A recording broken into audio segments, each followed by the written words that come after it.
Alright people, today I want to talk about the unusual friendship between my Moray Eel and my ghost knifefish. Because honestly, I did not see that friendship coming. Now, first things first, for anyone new here, I've got a 200 litre Fluval Roma, which is a oddball community tank. And I can't lie people, my setup is kind of risky. I've literally got predator fish with normal fish. And honestly, I am a little bit surprised, but at the same time, I am so glad that it's working out so far. Now, when it comes to the ghost knife, I had one before I actually had my Moray Eel, and I absolutely loved that fish. It used to swim around all day, just hover above the floor, and it literally looked like a ghost. And honestly, sometimes I would sit in front of my tank for a good 30 minutes just watching my fish. Unfortunately, I wasn't very experienced at the time, so my ghost knife ended up dying, and yeah, I just didn't try again until some point last year. Now, when I bought my second ghost knife, I already had my Moray Eel, and I can't lie, I was a little bit worried. You see, the ghost knife, just like the Moray Eel, is a nocturnal species, so during the day they do like to hide in caves. And in preparation for that, I bought a whole new cave. I made some new ones as well by adding some few things together. But of course, my ghost knife decided that he wanted to go into the cave that my Moray Eel was in. Actually, I need to stop saying he because I recently found out it's a she. So yeah, she wanted to go into the cave that my Moray Eel was in. And people, you have no idea how stressful that time was, man. I was thinking, yo, are they gonna fight? Is Lily gonna bite her? Or I don't know, man. I honestly didn't know what to expect. But luckily, after about 5 minutes, she came out again, and Lily was still there chilling, didn't really care, and she started exploring the rest of the tank. And over the next few days, it literally went throughout the whole tank, just looking at every single cave that was there available. And I believe around the 3rd or 4th day, she decided on one particular cave that was going to be her permanent cave, which turned out to be Lily's cave. So the stress came back, people. I was literally sitting there thinking, oh my god, what's about to happen? And you know, I was just ready, man. I was waiting, seeing if there was any signs of fighting or whatever. If there was, I would have taken the ghost knife straight out and probably taken it back to the fish shop. And I know that sounds kind of horrible, but if I did have to choose between the two, I would choose Lily because that's my Moray Eel. The only reason I actually got the ghost knife was because a few months ago I had to give back my pleco, which was a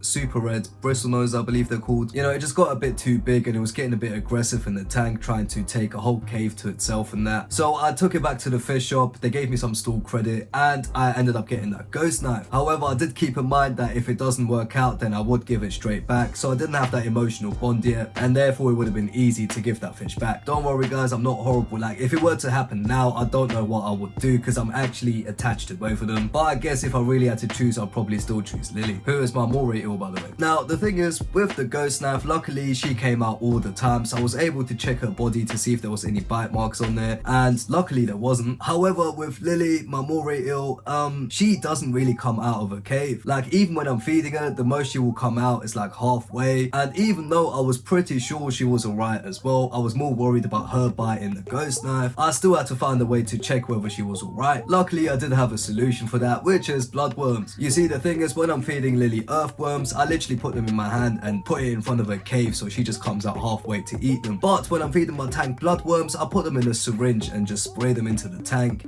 and they go everywhere. And when that happens, Lily smells them and she comes out fully and just goes to town on these bloodworms. And when she does that, her whole body is exposed, and I was able to check whether she was alright, and luckily there was no bite marks at all. Now, you would think that's the end of the story, but it kind of gets a bit more weird, people. I don't know whether it's because they just come out at the same time when food is out, but they spent a lot of time together. Like, in the caves, they always spend time in there together. Both of them poke their heads out every now and then. Every time I try to take footage of both of their heads out at the same time though, the ghost knife always shoots back in. I don't know why. It's almost as if she doesn't want me to get proof that they chill in the same cave. But I'm telling you, she is in and out of that cave literally all day, and Lily chills in that cave pretty much most of her life. And the funny thing is, when I put in things like bloodworms and that, they come out together almost as if it's like, okay, it's dinner time, and they just start eating. They go over the top of each other and that, and they don't bother each other at all. It's honestly one of the most fascinating things to see. Now, having said all of that, I do need to mention some very important things, people. First things first, my 200 litre Fluval Roma is not big enough for a ghost knife to live in there its entire life. It's okay while they're babies, but they get very, very big, and eventually they will need to be upgraded to a very big tank, or you can have a backup plan like someone who's willing to take it who already has a big tank, or maybe even the fish shop that you bought it from if they're willing to take back animals to as a donation and that. Now, for me personally, my backup plan is my local fish store. I already spoke to them and they are aware that eventually if my ghost knife gets really big, I may bring it back. But what I'm really hoping for is that this YouTube channel works out and hopefully gives me the funds to buy a big fish tank so I can keep my ghost knife. This is probably a good point to remind you to please like and subscribe if you're still watching. But yeah, the other very important thing that I need to mention is people, remember every animal is different. In my case, my Moray Eel and my ghost knife are getting along great. However, it might not work out the same way for you. I mean, from my experience, my Moray Eel is very gentle and sweet, but I've had people tell me before that they've got a Moray Eel and